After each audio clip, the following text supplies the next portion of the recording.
To the runners and riders for our next race, the Coral Chase. Thank you, Nicola and Leon, for that information. We move on to the 2:10. We have a significant absentee. Your second favourite, Annabelle Fly, is out. It's a grade 3 contest, and Willie Mullins has a wonderful record in this race. He's won, I think 4 of the last 9, if memory serves me right, with real quality horses indeed. Number 1 is Bailey Cloud, Mark Enright. 2, Annabelle Fly, is an absentee because of the changing ground. 3, Bella Mome is Paul Townend. 4, Gangster, David Mullins. Jet will wear saddle cloth number 5 for Davy Russell, and the very impressive Yorkhill is the mount of Ruby Walsh and Tom Lee. Unless you're a real professional punter, and even at 5-1 on in a novice chase, you'd want to be very brave. Well, I think it's very tricky because with the punters coming here today, this isn't the kind of day-out price that you can think, where's the angle? Because even with the forecast betting, it looks prohibitive. Yorkhill already, depending on which bookmaker you frequent, 13-8 and 7-4 for the JLT Novices Chase at the Cheltenham Festival in, 7 or 8 weeks' time. He looks a real smart horse. Yes, he does. And, of course, bear in mind that when he went right-handed on his chasing debut at Fairy House, he had a tendency just to lug out to the left a little bit. On this left-handed circuit, Willie Mullins very quick to identify the potential improvement. That could be trouble. He was the best horse of these over hurdles. However, it's not an absolute penalty kick because Gangster rated 148. Bear in mind what a good run behind American Tom at Punchestown. Bear in mind he was only just mugged on the line here at Christmas time by Bleu Rouge, who scrambled home. So a reproduction of one of those 2 efforts, and with the continued experience, he could at least keep him honest. So Gangster at 6-1 or 5-1, as you see there on the show. Some bookies over our shoulder 6-1. Might just be a hint of value if there's any chink in the armour of this Yorkhill, who does, as you say, look very good. Thank you. So keep your money in your pocket and watch a good horse. This Yorkhill could be the real McCoy. Oh, it's a dead interesting race, isn't it? And the first that we're going to get a look at is Bailey Clyde. Bailey Clyde's got more experience than the others. He's won 2 of his 10 starts over fences. He'll appreciate today's good ground. Beaten 10 lengths by Min last time out. That wasn't a bad run, you know. Interesting he is. Bailey Clyde. There we have Below Mom. He was a little disappointing the last day, but he probably was out of his comfort zone every step of the way. But he was a very impressive winner when he won Below in Thurles. He jumped like a buck, never put a foot astray, and I think he has to be a good bit better than he was behind our Duke here at Christmas. Now, we still want to improve a fair bit in anything we've seen him over hurdles to beat the likes of the odds-on favourite, Yorkhill. And this is Gangster, who, as Tom has said, will keep the favourite honest. He certainly will, because he's run twice over fences, and each time he's come up against a real good horse of Willie's. He's been runner-up on both occasions, first to American Tom at Punchestown, and then last time out here at Christmas to Bleu Rouge. Proper good horse he is. Let's hope they all stay on their feet. This is Jet. He's bred to jump a fence. He is, yeah. He's a right pedigree. He's the same family as Jetski, and he's by a great stallion in Flemingsfurt. And he's sure to come on a good bit from his run behind Uncle Danny at Cork. And if today is not his day, it won't be long before he has one. There's our odds-on favourite, Robert. Oh, isn't he lovely? We've just been admiring him. He was an effortless winner at Fairy House, as he should have been. You know, he beat Burgess and Harry Henry. Very good novice hurdler. Won the Neptune, beat Yanworth. Just the one disappointment at the end of the season. That was one race too many when he failed at Punchestown. Jumps off out to his left. That's a bit of a concern, although Leopardstown will suit him. But now, let's, before we catch him down at the start, let's hear from Henry de Bromhead, Gangster's trainer. Henry, Gangster, he's struggled to get his head in front in his 2 runs so far, but you must have been delighted with the 2 performances all the same. Yeah, 2 great runs. I thought we'd done it here, and he just got mugged on the line. It was an incredible ride by Barry Gersey on the winner. He just managed to nurse him round. He hardly jumped a fence early on. But anyhow, he caught us, sadly. And his first run was a great run. First run over fences behind American Tom. So he has good, solid form. You have Yorkhill up against you here? Yeah, obviously he's been hugely impressive so far, and top hurdler. A bit to find on the ratings, but sure, we'll see how we go. And in the Coral.ie Leopardstown Chase, you have Stellar Notion, who ran such a big race here in the Paddy Power. Yeah, I thought turning in we were nearly going to win, and he just seemed to peter out a little bit. So we've come back in trip, and he'll love the ground, and he seems in good form, so hoping for a good run. The 3 furlong short will be a help. I hope so. Yeah, I mean, I think it could be. He won over 2.5 in Listowel, so yeah, I think it could be. He's a front-running type of horse. There doesn't seem to be too much in it today to take him on, so that will help as well, possibly. Yeah, I must get you to my race analysis. I hadn't got that far, but yeah, that would be good as well. I mean, look, he'll be happy in the first 2 or 3, but he jumps and gallops, and that's his forte. Very best of luck. Thank you. as the favourite going down to the start. Yorkhill, long odds on. And just at this moment, I would like to... I would like to send best wishes to Jack Sweetman. Jack is a remarkable man. He's 93 years old now. He's in hospital. He taught an awful lot of people, Jim Draper, Arthur Moore, myself included, James Fanshawe. But whatever he taught us in the schoolroom, he made sure that if we liked this racing game, he wasn't going to stand in our way. He was a wonderful enthusiast and still is. And we wish you well, Jack. Yes, that goes for all of us, Jack. And while the horses are at the start, we spoke of him. I'd like just mention a man who passed away last week, Padge Berry. Padge was 90, had a great life, was well looked after by his wife Carmel all his life, a great partnership, the two of them, and he produced many great horses, Gold Cup horses, champion hurdle horses, and a host of these horses. He was a connoisseur in the jumping game of young stock and everything else, and he was a lovely man to have anything to do with, and he'll be missed by Carmel most of all, but anybody who knew him. We're going to have a look at the Yorkhill race that he wins at Fairyhouse. Wins it 14, 15 lengths or so, and there was a lot to like about it. But he does jump off to the left, Ted. Do you know? Yeah, I do, Robert. Yeah. I mean, what do you say about horses that are like that? Because I just love the horse, but he's just... What do you think, Andy Mack? A horse jumps out to his left. Now, you're at it a bit more time than me. Why do you think horses jump out to their left? I suppose there's or right, just go one way or the other. There can be a multitude of reasons. I suppose some horses, they just like to do it and it's a habit. Others might be feeling somewhere they might have a niggle in their back or something like that. This fella has always been an awkward ride. I think the best ride any horse got last year, I thought, was Ruby on him in Cheltenham. He looked like he was going to be a very difficult ride, and Ruby jumped the first and he took him back, took him out of the race and got him to switch on and settle. And he arrived there and made it look simple for a finish up, but had someone else ridden him, it could have been a fight the whole way around. It might have been a very different result. Yeah, he looked an awkward ride at Liverpool, didn't he? Yeah, he does. I think while I think he's, it's going to be easy today, he'll have loads of room. Come Cheltenham, it could be a different story for him. Thanks, Tony. Off and running towards the first, and it's Yorkhill's stablemate, Bellow Mome, who leads from Gangster. Close up in second, then a break of about 4 lengths to Yorkhill. Then the green colours of Bailey Cloud, and alongside him is Jet as they clear the first and run the turn into the straight, heading towards fence number 2, and Bellow Mome and Paul Townend in the lead by under 2 lengths to Gangster and David Mullins in second, then a gap of over 3 lengths to Yorkhill and Ruby Walsh, Bailey Cloud and Mark Enright, and finally Jet and Davy Russell. Up the straight towards the second, Bellow Mome in front from Gangster in second, then Yorkhill, who's followed by Jet on the outside of Bailey Cloud. As they clear that, again a bit to the left there, Yorkhill, as they come up to past the stands. And it's Bellow Mome who leads from Gangster in second, and then in third place is Yorkhill. They're being followed into this turn by Jet, who brings up the rear of the 5-runner field. 2 fences to jump before they reach the back straight. Bellow Mome, Gangster in the maroon and white. Then in third place in the beige and black is Yorkhill, the long odds on favourite. They're followed by Bailey Cloud, and Jet is last of the 5 runners. Bellow Mome over, Yorkhill in second on the inside of Gangster. They're followed by Bailey Cloud, and Jet brings up the rear as they come towards the 4th fence now. Bellow Mome, Yorkhill on the inside. They're followed by Gangster and then Bailey Cloud, and about 6 lengths back to Jet, who's last of the 5 runners as they make the turn, taking them into the back straight.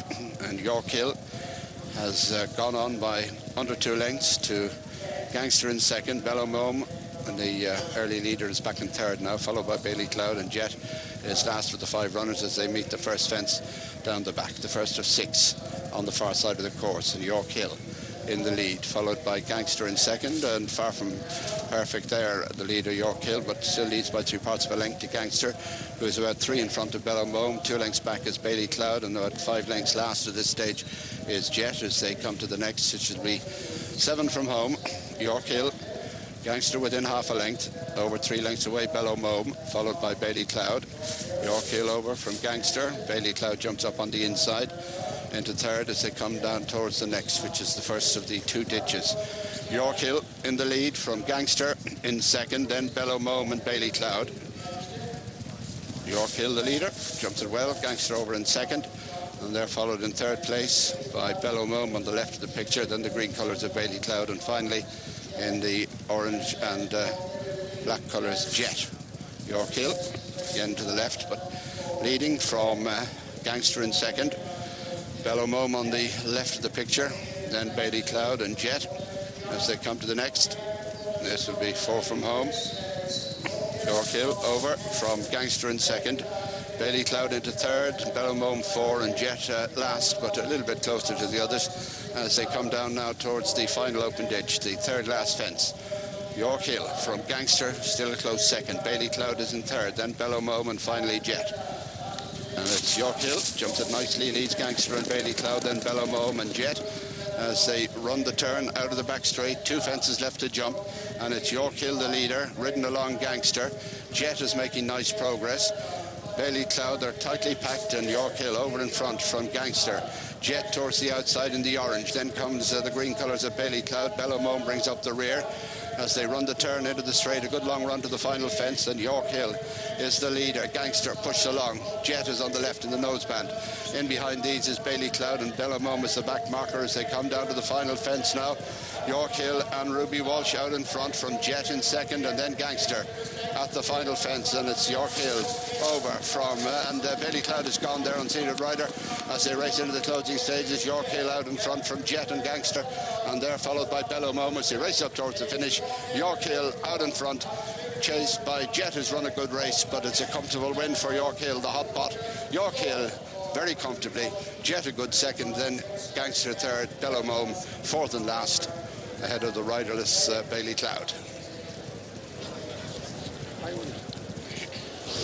Well, he was 5-1 on. If anybody backed 5-1 on, it said I had a few anxious moments. He's a very good horse, but he's an erratic horse. He's free. Ruby set out to be third or fourth on him all the way. He pulled himself to the front. He jumps violently to the left. He took a chance at 3 or 4. A huge big leap here at the second last. Came up with the wings at it like, that's not what a horse should do. He should have gone into the butt of that and popped it. He jumped the last well. He jumped the ditch well. He jumped another one down the back. He looked like he was going to gallop on. He was in and out. Ruby doesn't often look like a passenger on a horse, Andy Mack, but he looks a little bit of a passenger on this fella. Yeah, we said at passing the stands that he was out of position everywhere. Ruby looked a bit uncomfortable on him. Yeah. And it looked like very hard work. He is, and he gave Paul Townend a horrible ride at Liverpool last year. He's got all the ability in the world, but he's got plenty of things happening in that mallet of his, and you just wonder if he will continue to go the right direction. He's with the right man in Willie Mullins. He's got the right man on his back in Ruby Walsh, but there are question marks about him. And it's hard to see him in a track as undulating and tight as Cheltenham, twisting and turning. It's going to be a lot harder for him than it is here around, a 6-runner race around, or 5-runner race even, around Leopardstown. Leopardstown's a beautiful big galloping track. You've all the time in the world for yourself. Things happen an awful lot faster in Cheltenham, and I think it could be hard for him around. Yeah, you get him down the JLT across the middle over the 3 and they're going with him. He has no one's questioning his ability, and he has all the scope in the world to jump, but he's just in and out. He's erratic. He just doesn't do it like a professional should do it. And he's not a baby. Like, he's had bumper runs, hurl runs. He's been to Cheltenham and Liverpool and Point of Points. But he has a streak of presenting in him. Presenting has produced some great horses, some of the best horses we've ever seen in the likes of Denman. But Willie is down there with, I think, Tracy, and see what Willie has to say. He certainly is. Always a pleasure to catch up with Willie. We're just looking at the rerun there on the big screen. He's not the easiest of rides, is he? No, he takes a good grip. Jumped a bit left there, but suits around here. But, Ruby has very good confidence in him. He was obviously very strong that he took up the running going into the back stretch. Yeah, you could see him taking a right good hold. Yeah, and jumped well. So he did what he had to do. Yeah. What's he like at home? Very strong, yeah he is. So a challenge to train, I imagine.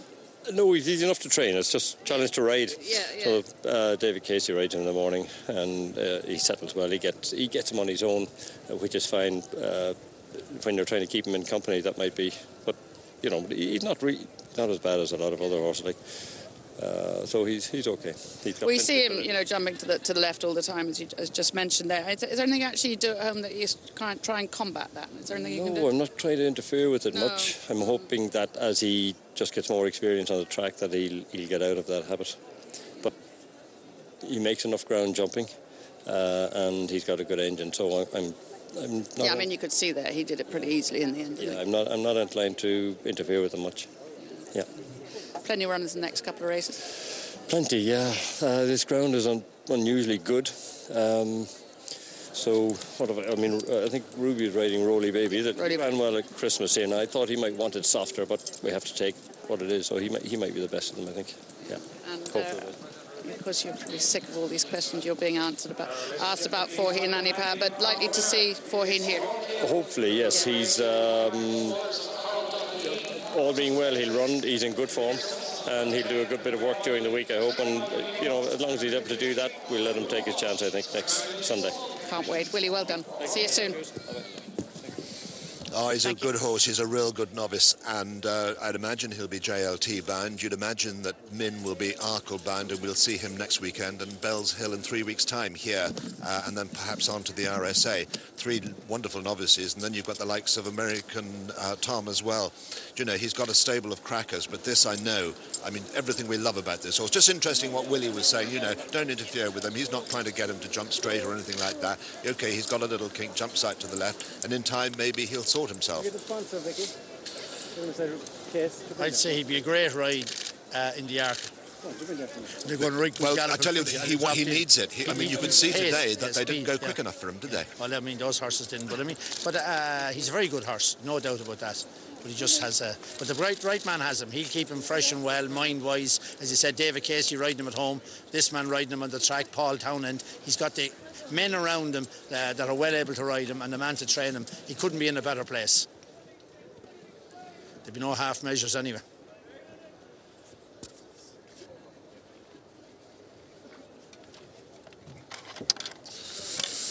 He's only had the one defeat under rules, and that was at Punchestown when he was going for one of those trebles. And they are always ambitious, going to Cheltenham, then to Aintree, then to Punchestown. For this horse, it was just one race too much, but he's come back in great order. He's won his 2 races since, unbeaten over fences, and just a lovely type. Well done, Yorkhill. Jet ran his best race over fences by a good bit, actually. He was relegated to 4th place, I think, at Cork last time out, and he'd fallen here at the second last at Christmas time, and ran an absolute corker. There's Ruby. And here's Andy with the here he is, Ruby with Andy. Well done, Ruby. While Yorkhill's abilities, in no doubt, that did look like tough work for you.